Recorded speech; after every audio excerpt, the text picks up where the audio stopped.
গল্পটার নাম হচ্ছে অ্যানিমাল ফার্ম। তারা সেই আগের মতন, কারণ এখন তাদেরকে আবার শাসিত করা হবে।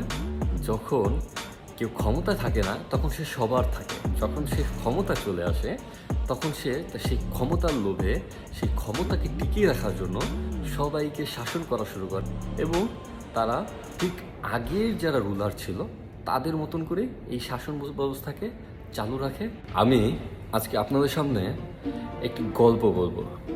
গল্পটার নাম হচ্ছে অ্যানিমাল ফার্ম। এখন বর্তমান বাংলাদেশ পরিস্থিতি অনুসারে আমার কাছে মনে হচ্ছে এই গল্পটা একটা বাস্তবমুখী গল্প। তাই চলেন শুরু করা যাক গল্পটা। গল্পটা লিখেছে জর্জ অরওয়েল। এই গল্পের 5টা প্রধান চরিত্র আছে।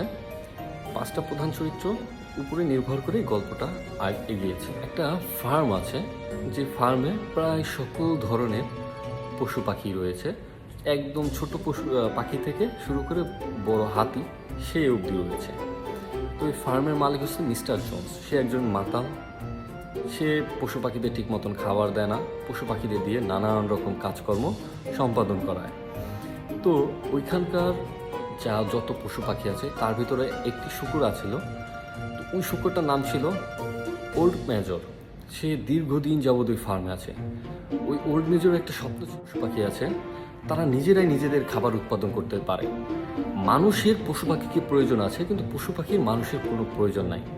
তাই সে স্বপ্ন দেখত যে তারা মানুষ থেকে আলাদা হয়ে যাবে এবং নিজেদের মতন করে তারা বাঁচবে।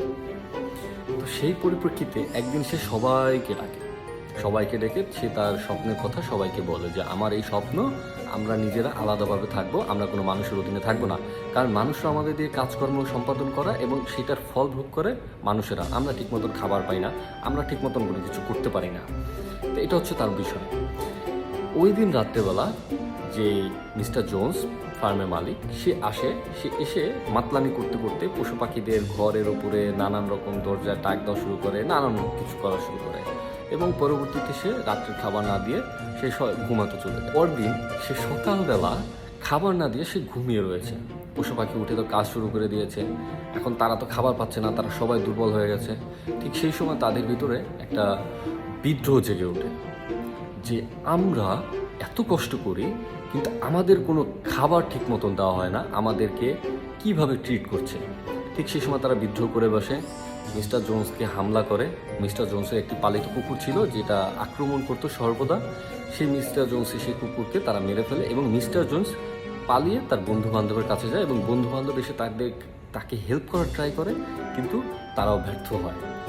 এর ভিতর কিছু পশু পাখি মারা যায়, আহত হয় এবং পরবর্তীতে তারা বিজয় লাভ করে। তখন তারা তাদের ফার্মের নাম দেয় অ্যানিমাল ফার্ম, যেখানে তারা কিছু 4টা সংবিধান তৈরি করে, যেখানে কেউ জামা পরতে পারবে না, সব পশু পাখি সমান কিন্তু কিছু শুকর আলাদা, এবং কেউ বেডে ঘুমাইতে পারবে না এবং করতে পারবে না। তো ওইখানে যে যারা লিড দিচ্ছিল তাদের ভিতরে নেপোলিয়ন হচ্ছে খুব চালাক চতুর। সে কি করে, সে হচ্ছে ওই যে কুকুর ছিল যে সর্বদা তাদেরকে ধমকিয়ে রাখতো, ভয় ভীতি দেখিয়ে রাখতো, তাকে সে রেখে দেয় যাতে সে ভবিষ্যতে এই কুকুর ছানাগুলোকে ইউজ করতে পারে। এবং ওইখানে আরও একটি শুকুর ছিল, শুকুরটার নাম হচ্ছে খুবই ভালো একটা শুকুর, যে সবার কথা চিন্তা করে সব কিছু করতে চায়, কাজকর্ম করে না। সেখানে সে সবাইকে কাজকর্ম করে সে বসে বসে খায়। ওই সময়টাতে নেপোলিয়নের কাছে একটি অফার আসে, একটি মানুষের থেকে অফার আসে যে তুমি যদি আমাকে তোমার খামার থেকে খাবার দাও, তাহলে দুধ দাও, ডিম দাও, তাহলে আমি তোমাকে মদ দিই। নেপোলিয়ন খুবই মদ্যপানের একটা নেশা ছিল, তার মদ্যপানের প্রতি খুবই উইক ছিল, তাই সে এই শর্তে রাজি হয়ে যায়। তখন সে লুকিয়ে লুকিয়ে দুধ ডিম বিক্রি করতে শুরু করে। পশু পাখিদের মধ্যে কানাঘুষা শুরু হতে থাকে যে তারা এগুলোকে বিক্রি করছে, আমাদের না দিয়ে তারা বিক্রি করছে। তখন ওই যে নেপোলিয়নের একটা চামচা ছিল, নাম ছিল স্পয়েলার। সেই স্পয়েলার সবাইকে মিথ্যা ভুং ভাং বুঝিয়ে সে সবাইকে ঠান্ডা রাখত। এবং পরবর্তীতে ওইখানে যে আরেকটা মেন ক্যারেক্টার বক্সার সর্বদা চিন্তা করতো একটা দিন এই অ্যানিমাল ফার্ম ঠিক হয়ে যাবে, সব কিছু ঠিক হয়ে যাবে, তাদের ভিতর যত সমস্যা আছে সব দূরে সরে যাবে। কারণ বক্সার খুব পরিশ্রমী ছিল, সে সর্বদা কাজ করত। কিন্তু একটা পর্যায়ে গিয়ে বক্সারের কর্মক্ষমতা কমে যায়, কারণ তার বয়স হয়ে গেছে। ঠিক সেই মুহূর্তে যে নেপোলিয়ন ওই বক্সারকে বিক্রি করে দেয়। এটার বিরোধিতা করে স্নোবেল বিরোধিতা করায় স্নোবলকে ওই যে 4টি পালিত ছানা ছিল তা দিয়ে ধাও দিয়ে বের করে দেয়, এবং পরে যারা বিরোধিতা করতে এসেছিল তাদের সবাইকে ওই কুকুর ছানা দিয়ে ভয় দেখানো শুরু করে নেপোলিয়ন এবং স্কোয়ালার। তো এইভাবে তাদের আবার নতুন করে যাওয়া শুরু করে, এবং ধীরে ধীরে সবাই বুঝতে পারে, যত পশু পাখি আছে সবাই বুঝতে পারে তারা সে আগের যুগে ঢুকে গেছে, কারণ এখন তাদেরকে আবার শাসিত করা হবে এবং তারা আর কিচ্ছু করতে পারবে না। এইভাবেই তাদের সার্কেলটা চলতে থাকে। তো আমার ওই গল্পের সারমর্মটা হচ্ছে, যখন কেউ ক্ষমতায় থাকে না তখন সে সবার থাকে, যখন সে ক্ষমতা চলে আসে তখন সে সেই ক্ষমতার লোভে সেই ক্ষমতাকে টিকিয়ে রাখার জন্য সবাইকে শাসন করা শুরু করে, এবং একটি সমাজের মাঝে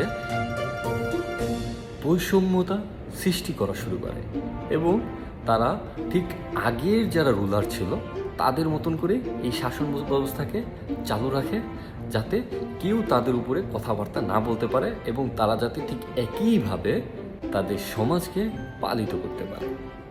ক্ষমতা যার হাতে যায় সে যদি সৎ না হয় তাহলে সেই ইতিহাস একইভাবে বারবার ফিরে আসে। তো এটা থেকে অনেক কিছু বোঝার আছে, যাদের একটু বুদ্ধি আছে তারা বুঝে যাবে আসলে বিষয়টা কেমন।